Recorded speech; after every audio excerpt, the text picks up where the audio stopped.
Welcome to Landlord Diaries, where we talk about midterm rentals and the opportunities behind them. We'll share landlord stories, talk about maximizing investment potential, and discuss how to live the very best landlord life. This podcast is proudly brought to you by Furnished Finder, the place for everything midterm rentals. Remember to like and subscribe if you enjoy our content. Hey everyone, we are back. It's your host, Kellie Bailey of the Landlord Diaries, here with you in the Austin, Texas area with 6 midterm rentals, and I look forward to more.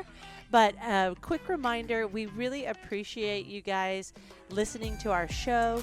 We would absolutely love your 5-star reviews on either Apple Podcasts or Spotify. So please, if you haven't taken the time to do that, we would really appreciate it. And hello everyone, this is Katie, your co-host. I am in the Denver area, and today we get to talk to Ms Kellie Michele, who is amazing. She has midterm rentals in the St. Louis area and also does some work educating others about how to get midterm rentals, how to maximize them, all that good stuff. So we have some good talks about systems and goals and talking about, when you need to make things more sophisticated and when sometimes simpler is just better. So it was really great to connect with her and talk to her, and I know you guys will get a ton of value out of it. So just a couple of reminders, this episode and every episode are brought to you by Furnished Finder. Furnished Finder is the one place for midterm rentals where you get only midterm furnished rentals. There's also no booking fees ever. And if you are a landlord, you get charged $99 per year to list your property, no matter how many leads you get. So it's pretty awesome from that standpoint. I can't think of anything that's more affordable to list your property on. So we hope you enjoy this episode. Please, like Kellie said, give us a review or a like or a subscribe or whatever the next big thing is. You can give us a cheers or an applause. Let us know that you like this content because we are working hard here every day to bring it to you, and we love nothing more than your feedback. So enjoy.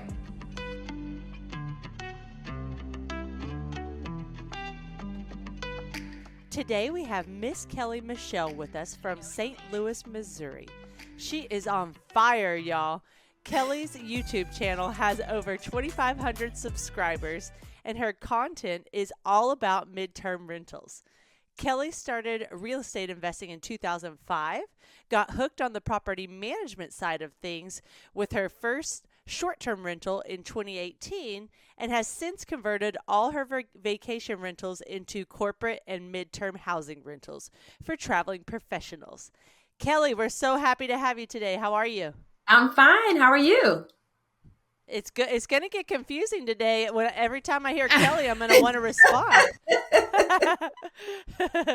But we'll just work with it. So let's jump into the first question, which is, it's actually a fun one. I noticed that on your landlord profile on Furnished Finder, on your website, I love it. You're a woman of business, and you've got lots of good details about your properties, but not much extra fluff about yourself. So I wanted to give you the opportunity to start off with, who is Ms Kellie Michele, and what are some things you enjoy most in life? Okay. I'm not good at talking about myself. Today's your day. All right. Well, I am originally from St. Louis, Missouri. And basically, I started out in real estate in my 20s. So I've continued up until now. So there's always been some type of a passion. Along with that, I love to travel. So I like international travel the most. So I'm always trying to go somewhere at least once a year. I have a big trip planned. So last year was Bali. So this year we actually are going to, we have more than one international trip. Nice. We have Panama and not Bali, Thailand. So yeah, that is like what I really, really, really love to do. And outside of traveling, I am spending time with friends and family and just kind of just relaxing and chilling out as much as possible. That's my thing, especially when it's cold. I'm in the house. Yes, especially cold. Hey, if you want any good tips about Thailand, you let me know. We loved our trip to Thailand, Phuket, and That's Ho Chi Minh is Vietnam. What's the main city in Thailand? Bangkok. Bangkok, Yes, that's what Thailand. I'm like. It's supposed to be Bangkok. Yes. You must take a tuk-tuk. You have to take a tuk-tuk and pick the craziest driver. Oh no. Okay. I don't know about that one. All right. Well, let's get into the business side of things. And Okay. why don't you start off by telling us about your portfolio of midterm rentals? Okay, so right now, in total, I have 15. I think it's 15. Yeah, 15 midterm rentals, but I only really manage myself 9 of them. And then I have other people. So my mom is in the business with me and other clients. So they are partially managing the other units. Realistically, just because I'm like, I have enough on my plate already. So I had the opportunities where landlords and managers, property managers were approaching me like, hey, I have more properties available because we built relationships. Do you want them? And I'm like, yeah, I do, but I can't take on all of this. So that's when I got other people involved. So they are pretty much managing mostly those other rentals, but it's still under my company. It's so good to know your limits. Yes. Tell me more about how many you own versus how many you're managing or co-hosting, for lack of better words, and what those units are like. Are they houses? Are they condos? Are they apartments? Because Kellie and I have found that variety throughout the country is amazing just to discover. Mm-hmm. So I own 5, right? So I own 5 properties, and then the rest are rental arbitrage. Okay, so I have some duplexes, I have condos, and then I have like apartment 4-unit apartment building, which that is all rental arbitrage. But there, I have all 4 units in that building. So it's a mixture, but all of the properties are 2 bedrooms or less. And it sounds like, did you have to go out and find these arbitrages? Or it sounds like through your business relationships, they came to you and like, hey, do you want to manage our property? Is that what happened? So in the beginning, I had to go out, yes, and definitely find these properties and create the relationships with the owners and managers, right? But then as time went on and they saw like I was paying rent really well and, no issues, everything was running smoothly, then whenever they have anything available, they would approach me and see if I want them. And if I don't, then they'll just, basically put them back out there as long-term rentals anyway for other people who want to actually live in the properties. But yeah, so that's what has been happening probably the last 6 months of last year. That's when people were approaching me. But at this point, I'm like, I am not getting any more properties unless I can find a property to buy at a discount. And then rehab it and make it what I want. It has to be in the right location. Then I'll do that. But otherwise, I'm at a standstill at this point, and I'm just kind of like, let me manage what I have and enjoy my profits. It's funny because I think Kellie has a larger portfolio than I do, and I have a pretty small portfolio right now, at least. I have 4 rentals, but only 2 are midterms right now. And I think both of us have at different points hit our point where we're like, okay, we got to pause, figure out our systems, figure out our processes, figure out how to like best do this, and then we can grow again. Uh-huh. But there's something to that about knowing when to like pause and either say like, okay, I've hit my goals, like this is where I want to be. And there's nothing wrong with that. I think there's a lot of people online who would say, you always have to be growing, always have to get more. And it's like, there's also something to be said for like, this is the lifestyle I want. Right. This is where I'm at. But there's also something to be said for like, okay, let's put the brakes and figure out all the systems. Like I said, we only have 2 midterm rentals. We have 4 rentals in total. Mm-hmm. And I'm like, okay, wait. Now we have enough for me to get overwhelmed when it comes to the first of the month. So let's figure out the best processes for accounting and, all the legal stuff and insurance and keeping track of everything, because otherwise you get ahead of yourself and you just end up so complicated and overwhelmed. Right, exactly. And again, I'm still too trying to make some improvements in my business. And like you said, I'm just at a point where I'm okay. Like I have enough. I want to be able to leave town and not worry about my properties. And so now I'm trying to build those systems. Like, how do I go out of town for an extensive amount of time? So for example, the summer, and not have to worry about my properties. I have things in place and people in place that will take care of things. So I am working on that process as we speak. So what are your goals in real estate? Like you're happy where you're at right now. Did you reach that FI, that financial independence number, and that's why you're good? Or like, what are your goals?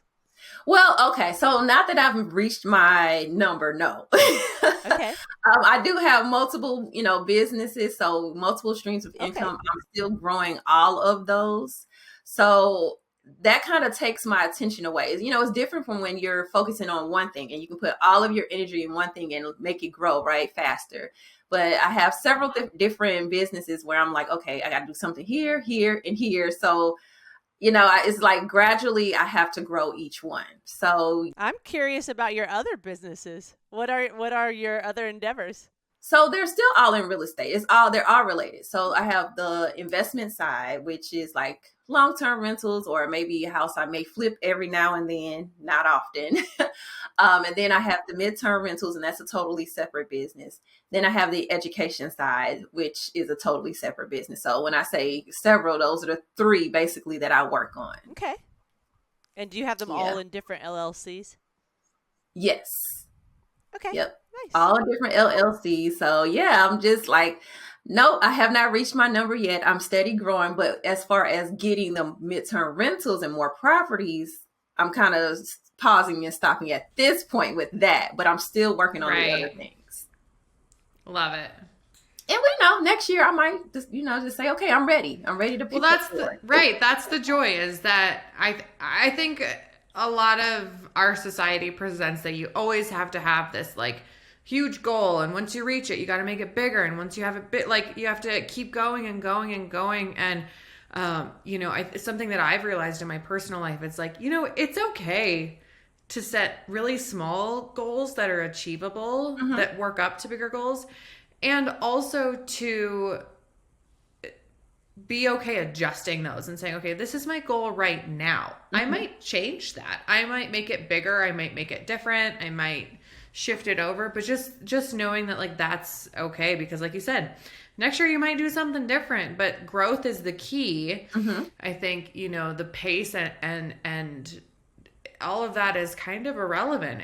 We're all about just growth, and there's so much opportunity for that in real estate. So I love that you're able to do so many different things all within real estate, because a lot of times it can get shoved in and say, oh, well, I don't want to do this or that, so I can't do it. It's like, well, no, there's so many things you can do. Right. So I think that's really cool, and I admire you for that. Thank you. And then you know what? Last year I set smaller goals, and I totally exceeded those goals, like blew them out the water. Heck yeah, girl. So I'm like, okay, you know what? Let's relax a little bit and just kind of focus on some other things. So enjoy your life, enjoy those kids. Yeah. So last year my goal was only to get like 3 properties or something like that, and I ended up getting like 10. And I'm like, okay, that's why when you hear me say no more, wait, because all of those properties take energy, money, time, all of that. So now I'm just like, no, just scale back. enjoy the fruits of your labor, girl. Yes, that's what I want to do. Katie, I just have one more question for this section. And Kellie, we have, of course, talked about your YouTube channel, but we haven't talked about the side that you also teach. You have master classes, correct? Like, what do you call your educational side? Well, I have self-study courses, and I do like one-on-ones. I do have like a master's, like a mini master class. So I have a variety out there available. And the YouTube channel is really just a complement to that. That's pretty much how I started, just educating people and showing people what I do, and telling them about the midterm rentals. And it's just kind of a way to make it real to people. Like, I'm doing it, you could do it too. This is actually what you see me doing this. So why can't you?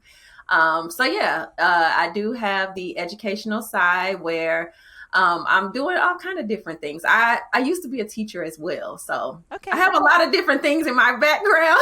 I love it. One of them. So on the educational side, what's the most common questions that you get about midterm rentals, and how do you respond to those? The most common questions would be about, like, when someone's really trying to get started, they kind of ask, oh, well, is this a good market, or how much can I charge? And I'm always like, I can't tell you that information without doing some research. Like, there's no blanket answer. So that's one common question. Right. But I have a video out there where I show people how to look at data, like using Furnished Finder's website. So I'll send them that link, like, hey, check out this video. I show you how to do this. And usually that works because, like I said, I can't just give a blanket answer, and I don't want to give incorrect information. So I like for people to learn how to do things themselves and do it and make their own decisions. And that's pretty much my style. We do hear that question a lot too. Like, oh, I live here. Would it be good? I live here. Would it be good? Or would this property be good? And I think you're absolutely right. In my mind, there's never an answer that is no. It's who is your target that you want to go after? Is it more insurance rentals? Is it travel nurses? Like, midterms can work for anyone. It's just how you twist the dial. So it's kind of like, well, the answer is always yes, it can work, but you need to figure out the recipe, right? You need to figure out, like, this is a terrible metaphor, but like, you can always make cookies, but you need to figure out what type is best, like, and what that recipe is. And that involves research, which Furnished Finder has a lot of resources. I know Kellie has resources on YouTube for, but then it's also getting in there, getting your hands dirty, trying it out. Exactly. That Kellie Michele. Kellie Michele, not Kellie Bailey. You guys, this is so confusing.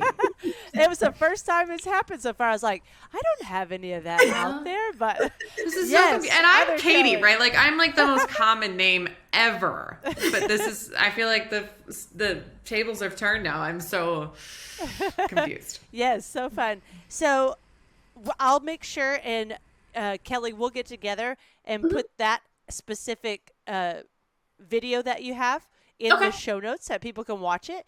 And then Katie and I, just for Furnished Finder, the most common answers we give is, one, go to www.furnishedfinder.com/stats and see, what the average prices are, how many rentals are in that city, all that kind of fun stuff. It shows you like how it's ranked in that state and nationwide. So look at that page. And then we also say, go to the map. Go search the map on Furnished Finder in the area that you're looking to start a midterm rental, and see, what does it look like, and what are the prices like? Can you buy at a rate that is going to allow you to make an income based off of the prices that you're seeing out there? So in regards to where you can find prices, like, that's the two places we like to go on Furnished Finder. And then we also have, guys, this is not a long-term rental. Midterm falls happily in the middle of short-term and long-term. It's less work than short-term, but it's still work. It's not as easy as long-term, but it's this perfect balance of, you get to touch your properties, maybe every quarter, and build relationships with your guests and really know that your property is being taken care of. They view it as your property rather than their property. So it's just a really good balance. And those professional travelers, you're not going to find better tenants than you will in the midterm rental space. At least that's my bias. Yes. And I would also say there's lots of resources out there to research both short-term rental estimated income and rental prices, and long-term, and just, you're going to fall somewhere in the middle. And I mean, like I said, like the video I just referred to, I do exactly what you just said. Look at the stats, look at the map. And when it comes to trying to figure out pricing, I'm like, okay, look at your neighborhood. What properties are around your neighborhood? What are they charging? Are they comparable? Like, as far as bedroom and bathrooms and the way they look, like, you kind of got to look at all of those things. And your website is just a great resource, for people just to go look at those types of things. Yeah, for sure. All Well, right. thank you. We're glad I can help. Yes, we have graduated to the next section. Let's move on to Landlord Logistics. And ooh, I'm excited about this. We've got some little wisdom nuggets we're going to pull from Kellie today. This was going to be so fun. So Okay. I'm gonna I'm gonna start off with I did a deep dive on your properties on Furnished Finder and how you word things and all that kind of stuff. And I noticed that you typically put all the nearby hospitals in your headlines on Furnished Finder. And so I want to know, have you found this successful, and why have you chosen to do this style of headline? So yes, it has been successful because when people are searching, especially if you're catering to medical professionals, they want to know how close you are to their employment location or their work location, right? So by me putting that in the title, it automatically stands out like, hey, I'm close to this hospital. If you're going to be at this hospital, pay attention to this listing. That's the purpose of me doing that.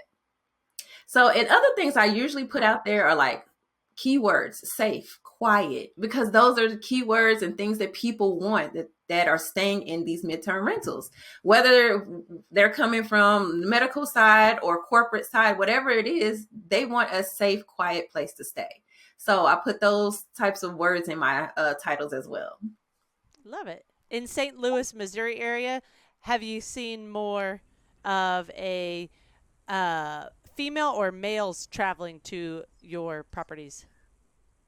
Well, with the medical side, it's females. On the corporate side, males. Okay, interesting. Yep. Okay, let's talk about your tenant mix then. What do you see as far as your tenant mix, and are those all coming from Furnished Finder? Well, primarily from Furnished Finder, but I also get some from Airbnb. So most of them come, I will say like maybe 90% come from Furnished Finder, and then the other 10% Airbnb. So I have my properties in, I try to pick my locations, and I'm trying to like word this so you can understand it. I try to pick my locations so that it appeals to a variety of people. So some of my properties are near hospitals, but then some of them are just very centrally located, whether it's going to be to a hospital or a corporation. So those particular condos that are more centrally located, I get a mixture of people.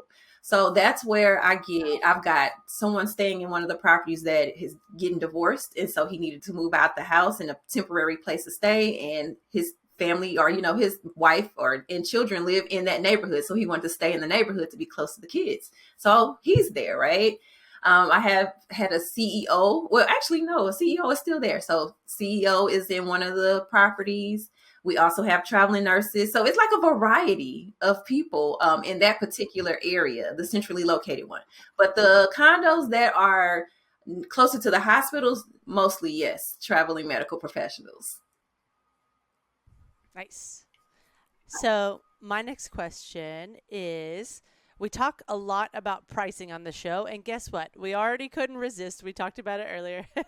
It's just part of the midterm rental game, but we don't get into the move-in fees side of things much.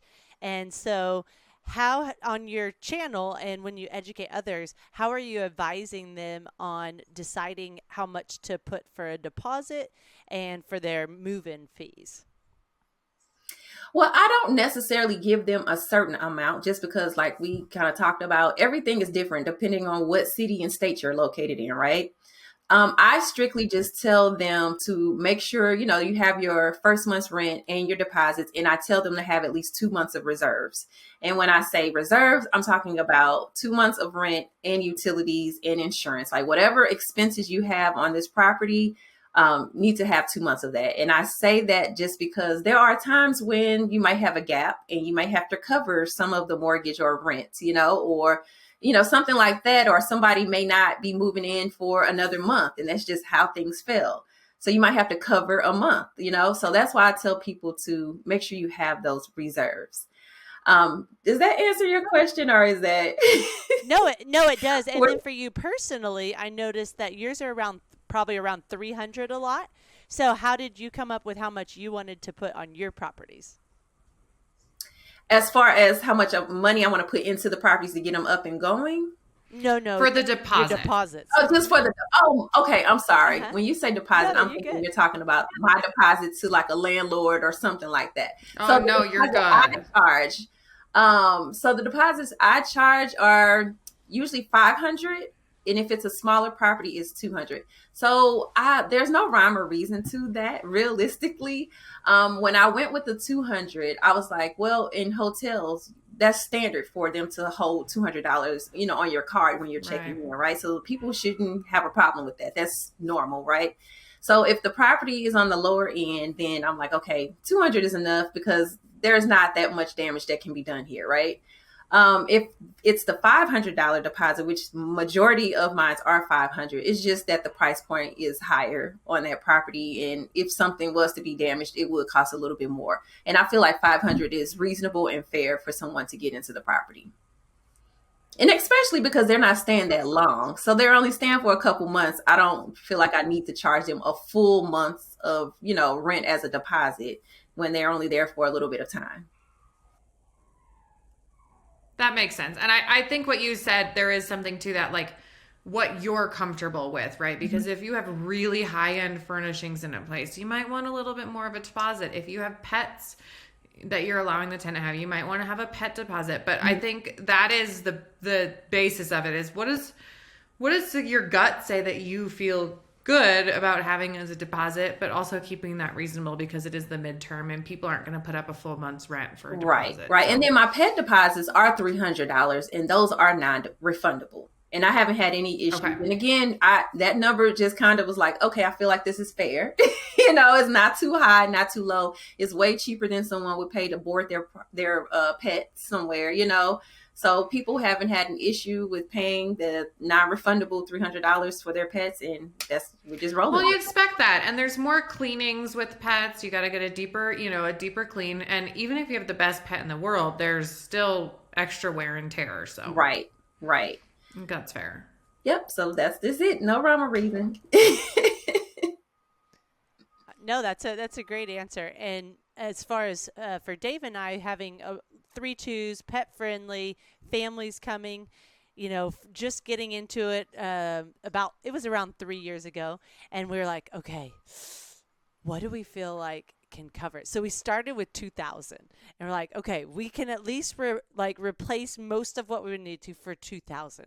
And so then we did a couple rounds, and our very first guest, which is actually in the home that I'm currently in, they had 3 dogs, and we were so nervous, like, oh, what is it going to be like with 3 dogs? They're still one of our best guests. I mean, all of our guests have been great, and we've had pets almost probably 70% of the time, but that one was nerve-wracking. I'm like, 3 dogs, what's going to happen? And it was beautiful. We gave them back their full deposit, and we've been able to give back the full deposit every time since then. And we're a little lenient, if a plate breaks, people are human, it happens, right? So then we just replace the plate. But in general, we've brought it down to around 1,000 now, because we still have the pets coming very frequently, children coming very frequently, but that makes sense, seamless. Right, Kelly? Your properties are larger, your rent is higher, you're in a more expensive market, you're hosting more it makes sense. So I think that's the point here, is to follow some logic and then see what you're comfortable with. Yep. Definitely, because if I had larger properties in the same situation, I would charge more, as far as the deposit is concerned. So, yeah. All right. So, Kelly, speaking of being comfortable and following your gut, what do you do for tenant screenings? We get this question a lot. Okay. And how do you make sure that you're comfortable with your tenant and that that you've got good people in your properties? So when I first started out, I was doing background checks, credit checks, eviction checks on everybody, right? Because I didn't know. And I came from a world of long-term rentals. So that was just standard. And with short-term rentals, we didn't do that. So I just relied on what I knew from long-term rentals.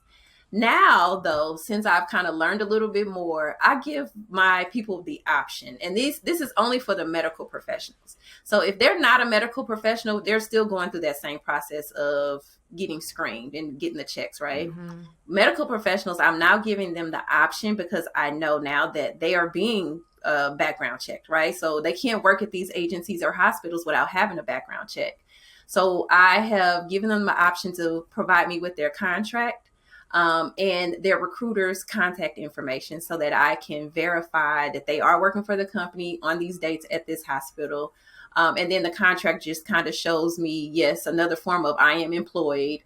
I don't have to see the whole contract, just the first page with the person's name, the company, the assignment. And, it may have some per diem information about, housing or whatever, stipend information, but I don't have to see like their salary and all of that.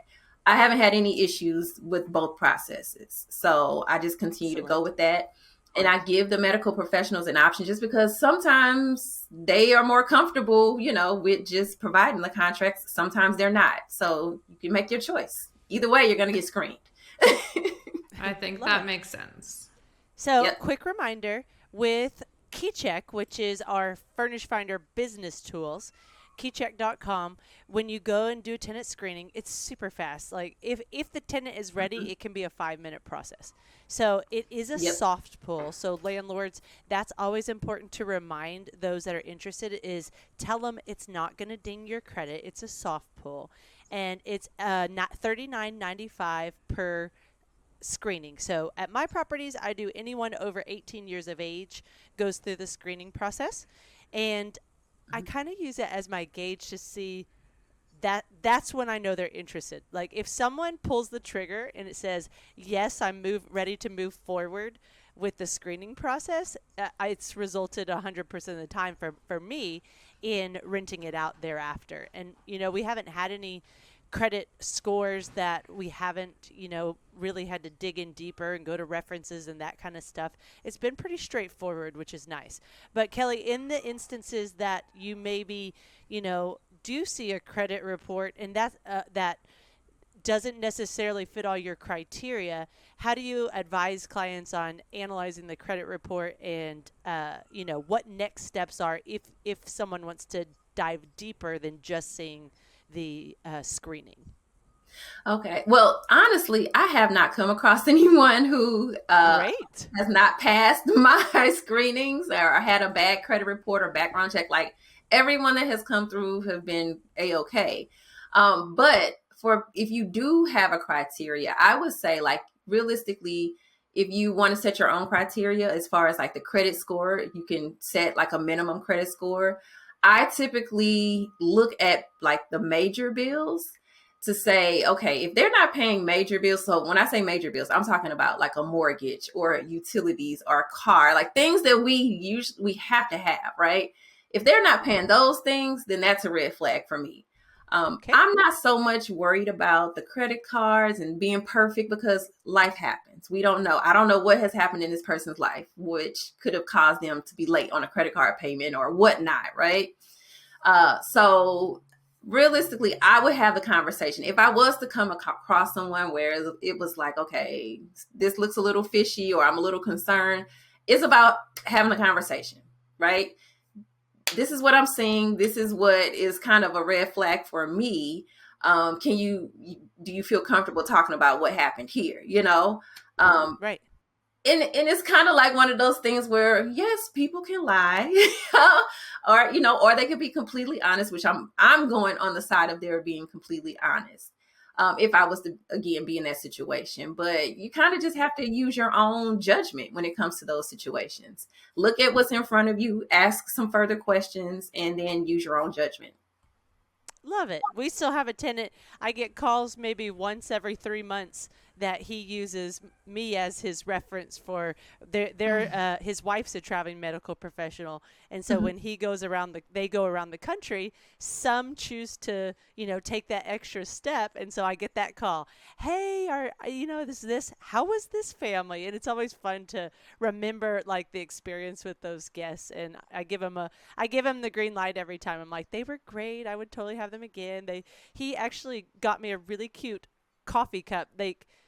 we put things throughout our house that, emphasize what we want others to experience in life just as we do, And so he got this cute little coffee. He's like, I think you would like this. And I loved it. And he left us some, he's like, your note says to throw this food away, but do you really want me to throw it away? I'm like, let me come look at it. And I was like, okay, I'll keep it. Right. And so that, you have those relationships, which I love that. Let's see.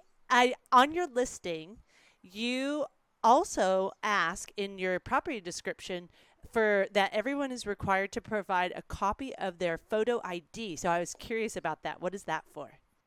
So, yes, everyone has to have an ID on file just so I know that this person is matching up with whatever credit checks or, whatever I'm receiving. I know that this is the right person. So I can look at their contract and compare, okay, yep. And then verify the information with the recruiter or look at the background check and credit check and just verify who the person is. I also like to have something on file in case of an emergency. A lot of times in some of my properties, not all, but they have to fill out like an occupancy permit and it has like an emergency contact. So I keep a copy of that information, have their ID. If anything was to happen, I can at least provide that information to authorities or anything like that. Love it. So I want to talk more about your property management because you have a good number of properties and I know that can get crazy real quick. Yes. So tell us about the softwares you use, the systems you use. Give us the tips and tricks that you use to juggle all the things. So I rely heavily on the tenant tracker mechanism on Furnished Finder. That part of Furnished Finder, I use that religiously. Love it. Track of everything. So, I mean, realistically for me, I like to keep it all simple. So if I already have a tool that I can utilize and it's not going to cost me any additional money, why not utilize that tool? Right. So I definitely use that to put notes about the properties, the guests, check-in, check-out dates, anything I might need. It's there. As far as accounting, I use Wave. It's an accounting software that's online. So I use that to keep track of everything. I don't have a management, like a CRM management tool to manage my properties just because I just haven't needed it. I haven't. I've been able to utilize what I have and just kind of stay on track of sending messages or scheduling messages when I know a person's leaving and checking in. I just kind of keep track of all of that myself. And that's the beauty of having the amount of properties I have. It's a smaller amount to me, I can still manage that. So, well, and I think there's some people who, like my brain, every time I try to force myself into one of those softwares or something, it ends up being more work. Whereas sometimes it is, if you have, if your mind works like that and you can keep it kind of all straight with a spreadsheet or something, and the tenant tracking and Furnished Finder, if anyone has not discovered it, is a really good and simple tool. It's not overly complicated. It's not insane. It just helps you keep track of who is where, when they're coming, when they're going, notes. You can add expenses in there. So yeah, it's worth it. But I like sometimes that the simpler approach is pretty great. Don't overcomplicate it. Don't do it. Just use what you have. Do you want to give those listening that haven't used the tenant tracking tool, you want to give them some tidbits on how you've learned that you enjoy using it best? Like anything that you add there that may be an extra tip? Yes, I always pop in and look at my tracking tool for my checkout dates and knowing what's coming up for the future. So then I could just take a glance, because on the first page of the tenant tracker, it gives you like the name of the guest, the check-in, check-out, that it'll give you just the general information. So I'm able just to look at that like, okay, for February, I'm good. But March, all right, I got some vacancies coming up in March. So I need to start doing a little bit more and paying attention to that so that we can get those filled, in a timely fashion. That is the best way. Also, keeping notes. I love the notes section because then I don't have to remember, okay, this person paid a deposit, but they still need to pay the first month's prorated rent. How much is that? Like, all of that can be in the notes. All I have to do is glance at it like, okay, all right, I need to send a message or a text to this person to remind them to make this payment before, and that's just it. So yeah, those are my so much of it is over text now too, that it's just notes. Sometimes that's all you need. Yeah. It's like, okay, let's not overcomplicate this, but like, yeah, it's crazy to me that like we can, we're in a day and age where like texting tenants is the main form of communication, and it's great. Yeah. It's so convenient, but it's wild at the same time. So it is nice that you can put that stuff in a note and you're not sitting on your phone scrolling and scrolling and scrolling. And I don't know about you, but I don't put a person's contact name into my phone until they're they're a tenant. Yes. Right? Right. So they stay just a random phone number. So then I've got, you have phone numbers and you've got to figure out who's who. So it is the note. Those are really good tools. You can also make notes in your unmatched and matched leads and housing requests and places like that. So take advantage of it, because it will save you a lot of that time of the, okay, wait, who am I talking to? Exactly. What were they looking for? I mean, I only have, like I said, I have 2 midterm rentals, and sometimes I get confused, especially when the turnover dates are similar. I'm like, okay, wait, which one are you looking at? And it can make you feel dumb real quick if you don't have your stuff together. Yeah, it's a great way to stay organized, and like you said, it's very simple. Yes. Yeah. Yeah. So I'm going to circle back to, leases and deposits and things like that. And KeyCheck, we're very excited. By the time this episode is released, it will have been out a couple months, but we have a new system called KeyCheck. That's kind of catchy. KeyCheck. I like that. The KeyCheck. Documents and signing. So guys, if you've been used to the leases that we've been using prior, you'll still be able to finish those out if you want. But honestly, the new system is amazing because it has built-in e-signature as well. So you don't have to go print it out or go find some website to, figure out how you're going to send it over to them. It's all built into the process now. So Kellie, my question for you is, I was just setting up a lease yesterday and realized our document gave a reminder that most states require an inventory checklist if you take a deposit. And so my husband and I always take a deposit, but we're not always very good at the inventory checklist side because things are constantly changing, right? So have you figured out a process to, handle inventory checklists or... No, I don't. Sure I'm just like you. I am just like you. I'm like, I don't do, because I'm not meeting people over at the property every time they check in. I do check the property when someone checks out. But sometimes I'm not able to do that. Sometimes I have to rely on the cleaner. So no, I just kind of go to the properties and I just take a look and see what's there. Like, that was this morning. This morning I went to a property and I just noticed like, oh, I'm missing a set of sheets. But, but it's like, those things aren't that big of a deal to me because I can just replace them really easily. When I get my cleaning fee, a lot of times my cleaning fee is more than what I actually have to pay the cleaners. So then I just use that extra money to go pick up little things that maybe need to be replaced. So like I said, a set of sheets or replace a towel or two, those types of things. So that's smart. I know I should do a checklist. That is the correct way to do things. I just don't have time. That's just honest. Well, but here's the thing, right? What you just said, you don't have the time. So I think it comes down to are the furnishings at all of your properties similar enough where you would notice if something is missing, right? And B, like time, right? Like, is it worth your time to go through and check every little thing? Or is it, okay, hey, a tenant just moved in and we listed a coffee maker, but she doesn't see a coffee maker. Okay, I'm going to buy one on Amazon for them.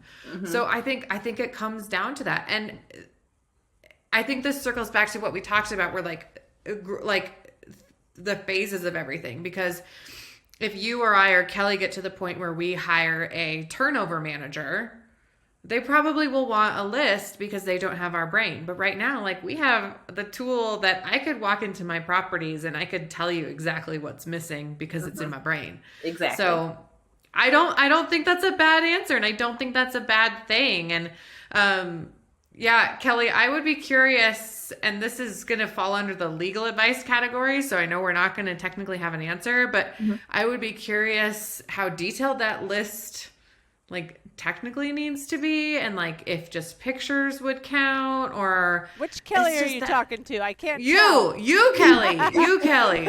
And like it's so. just it's that stuff is like so different state to state, where it's like, okay, let's all just be reasonable people here. Well, and when you think about it, one, we've all said that a majority of time we give back the full deposit. For myself, it's been every time. It's professional travelers, so the likelihood of having like big damage is not as common.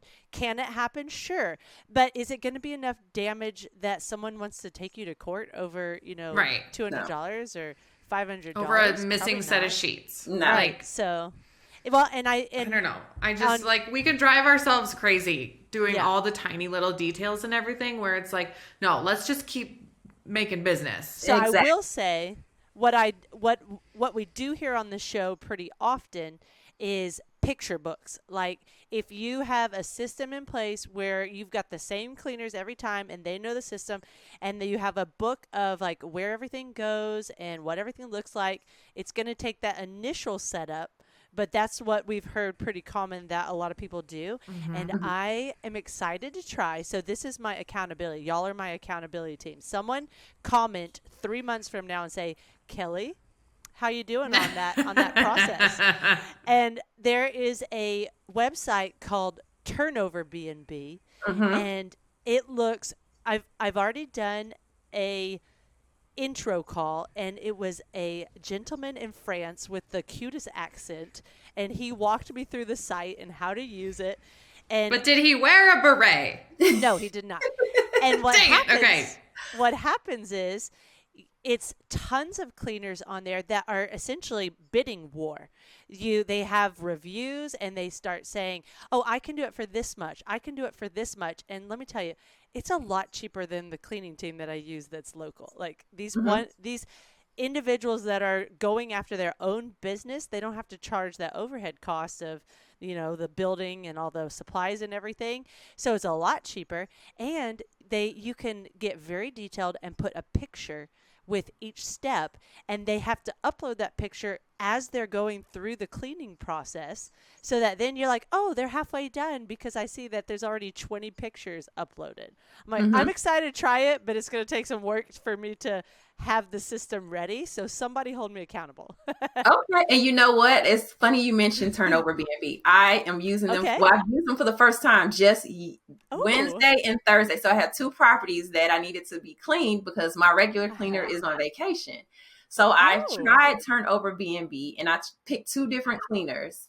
And they both did very, very well. Another part of this is I'm also trying to find a cleaner who I can rely on to do extra things for me. So like when I'm traveling, will they go to the store real quick and pick something up if it needs be? So I just kind of was testing them out, and one of them looks like she will fit the bill. So yes, I am definitely recommending Turnover B&B if you need a cleaner, just to try a couple people out and see who you like. I mean, it has worked well through the app. It told me when they started the job, when they completed the job. We can message each other through the app. So yeah, it was a good experience. The other thing, Kelly, to add to your photo book is I'm just using my listing photos and then photos of the cupboards that are open. So like, okay, the cupboard's open. Granted, if the cups end up in a different place, I don't care. But like, the point is that there needs to be cups in the cupboards. Organized. Right. So again, like, we can simplify it. So I think this is like a good theme that's coming out, is just like simplifying and not overcomplicating things, which is not my nature. I want to overcomplicate everything. I think I do as well. So we like to wrap it up with Furnished Finder and KeyCheck favorites. We have already talked a good amount about some of these. So I just wanted to give Kellie the floor to see if she had any last advice on, if there's any specific tools we haven't talked about that she loves using, that she wants to make sure the audience hears about. Well, I think I've already talked about it. My tools that I use, again, would be the tenant tracking, and then I also use the leases, and I use the background checks. I have not used the payment option yet, but that is something I'm set up for it. I just haven't had to use it yet because most of my people are going other routes. But those are the tools, yes, and that I use on a regular basis every single day. And fun fact, I actually helped design the payments tab. So all the testing that happened on payments, I was one of the main persons testing that. And it was fun, like, to get that mathematical brain going. You're like, ooh, how does this work out and this work out? And so the key to KeyCheck payments is we're trying to make it simple for y'all, where you don't have to figure out how much it costs. Like, it'll automatically calculate the prorated amount if it's not a straightforward month to month. And then it sets up automatic emails that go out as reminders of, hey, it's payday. So you don't have to be the bad cop. KeyCheck takes care of that for you. Like, it's time to pay, which is really nice. So you just set it up one time at the beginning, and then you just watch those rent checks come in. And if you need to remind them, then you can. But it's a great system.